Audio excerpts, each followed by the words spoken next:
Hello दोस्तों, स्वागत है आपका हमारे चैनल स्मार्ट एजुकेशन क्लासेस में। तो देखिएगा, कक्षा 5वीं की जो है बोर्ड परीक्षाएं अभी चल रही हैं और आज जो है प्रथम प्रश्न पत्र था, विषय हिंदी प्रथम भाषा कक्षा 5 का। और ये मॉर्निंग शिफ्ट में एग्ज़ाम हुआ है। इसके जो है हम इसका सॉल्यूशन देखेंगे। इसका लगभग सही सॉल्यूशन जो है आपको प्रोवाइड करेंगे।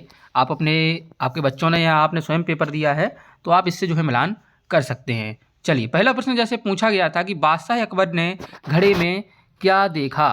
तो घड़े में क्या देखा था उन्होंने? कद्दू के लिए देखा था। इसी प्रकार से दूसरा प्रश्न है कि ईश्वरचंद्र विद्यासागर के पिता का नाम क्या था। तो पिता का नाम जो है इनके ठाकुरदास था। और इसके बाद बनवीर किसे मारना चाहता था? वो चाहता था उदय सिंह को मारना। और आकाश का पर्यायवाची की बात करें तो वो होता है नभ।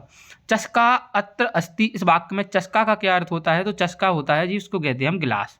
चलिए, अगला दिया है कि कैसे भूला जा सकता है, ये आपको रिक्त स्थान भरने थे।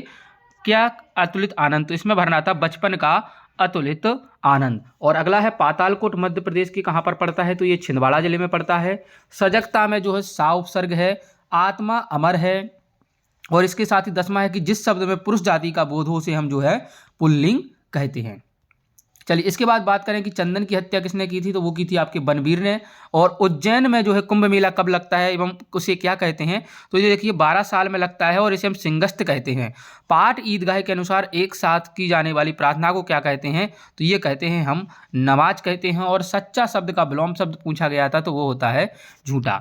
चलिए, अगला मैं आपको बात करूं 15वां है कि निम्नलिखित से व्यक्तिवाचक संज्ञा पहचान कर। तो पुस्तक राम और वृक्ष में हमें व्यक्तिवाचक बताना था, तो राम जो है एक व्यक्तिवाचक संज्ञा है। साप्ताहिक कतिवासरा, तो सप्तवासरा किसे कहते हैं? सप्तवासरा। चलिए, सप्ताह में कितने दिन होते हैं? तो सप्तवासरा यानी कि 7 दिन होते हैं। अगला 17वां पूछा गया है कि महान वीरों की कहानियां सुनाकर माता ने शिवाजी में किन गुणों को विकसित किया है। तो वो किया है साहस, निडर और आत्मसम्मान। और इसके बाद पचमढ़ी किस लिए प्रसिद्ध है? तो पचमढ़ी पर्यटन के लिए मध्य प्रदेश में है जो प्रसिद्ध है। चलिए, अगला है पातालकोट की महिलाएं कौन से आभूषण पहनती थी। तो वो दो करदौनी वाला बीधक कड़ा। और राजेंद्र के परिवार की आय का साधन क्या था? तो वो था खेती। इसके बाद देखिए, ये दिए गए शब्दों से अपने प्रधानाध्यापक को एक स्थानांतरण प्रमाण पत्र प्रदान करने के आवेदन बनाना था। तो इसमें हमें भरना था कि श्रीमान प्रधानाध्यापक।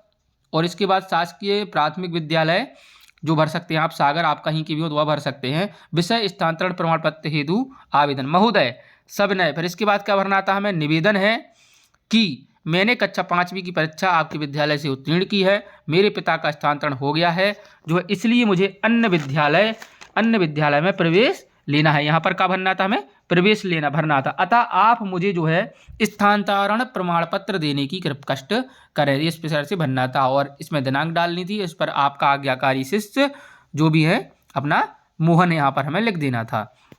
अगले में 22वें में कहा गया था कि शब्दों के भिन्न भिन्न अर्थ दिए गए हैं, इनका वाक्य प्रयोग कीजिए। तो तात यानी कि पिता पुत्र, तो राम श्याम का तात है, यानी कि राम श्याम का तात है। और दूसरा आप लिख सकते थे कि श्याम का तात मोहन है। कुछ भी लिख सकते थे आप अपने वाक्य में प्रयोग करके, इसका कोई वो नहीं है। हाथ, एक हाथ में प्रयोग करना था। एक टैक्स, अपने कर से दान कीजिए, यानी कि अपने हाथों से दान कीजिए। और दूसरा हमें आयकर देना चाहिए। 2 वाक्य हमने लिखवा दिए थे। चलिए, अगला है कवि का परिचय देते हुए जो है निम्नलिखित पंक्तियों का भावार्थ लिखना था कि कोयल काको देता, कागो कासो तेल, और तुलसी मीठे बचनते, जग अपनो कर लेते। तो ये कविता जो है तुलसीदास जी ने कही है, ये इस पर देखिए। और इसमें जो है तुलसी यहाँ पर लिखा था, तो इसके बाद हमें इसका भावार्थ जो है लिख देना था। लेकिन आप थोड़ा बहुत जो भी आता है वो बच्चे लिख देते तो इससे जो है नंबर मिल जाते थे। चलिए, अगला है 27 फरवरी 1931 को अल्फ्रेड पार्क में क्या हुआ था, जो इसका हमें उत्तर लिखना था।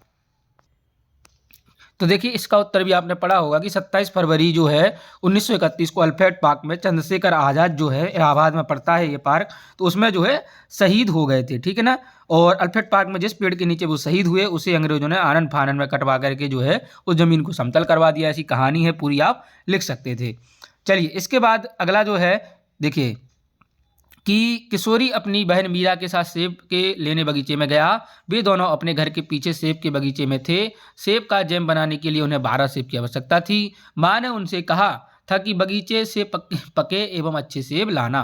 राजा ने 9 एवं मीरा ने 3 सेब चुने। माँ ने जैम बनाया। दोनों भाई बहन ने उनके मिलकर खाया। आज उनका एक साथ अच्छा दिन था।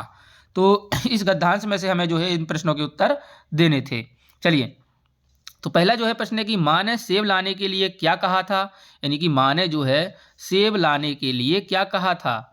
तो क्या कहा था कि देखिए इसमें जो है उन्हें माँ ने सेब लाने के लिए क्या कहा था। तो माँ ने उससे कहा था कि बगीचे से जो है हमें पके एवं अच्छे सेब ही लाना। मीरा के साथ और कौन गया था, तो किशोर अपनी बहन मीरा के साथ सेब लेने गया था। तीसरा है माँ को जैम के लिए कितने सेब चाहिए थे, तो 12 सेब चाहिए थे। अगला है बगीचा कहाँ था, तो जो है घर के पीछे था। और मीरा कौन थी, किशोर की बहन थी, किशोर अपनी बहन मीरा के साथ। और मेरा प्रिय वृक्ष विषय पर जो है आपको 10 वाक्य लिखने थे। तो इसमें आपका आम का पेड़, अमरूद का, जो भी आपका एक वृक्ष ले सकते थे आप और उस पर लिख सकते थे। जैसे मैं बताऊँ, अगर आपने आम लिया है तो आम का पेड़ बड़ा होता है, उससे हमें रसदार आम मिलते हैं। इस प्रकार से जो है आपके बच्चे वाक्य लिख दिए होंगे। तो ये था हिंदी का पूरा पेपर। ठीक है, लगभग आपको सारा एग्जाम जो है समझ में आ गया होगा। चलिए, तो अगले वीडियो के लिए आप हमारे चैनल को सब्सक्राइब कर लीजिए। आपको सभी जो है एग्जाम होने के बाद इनका एनालिसिस आपको जल्द से जल्द करवा दिया जाएगा। धन्यवाद दोस्तों, जय हिंद, जय भारत।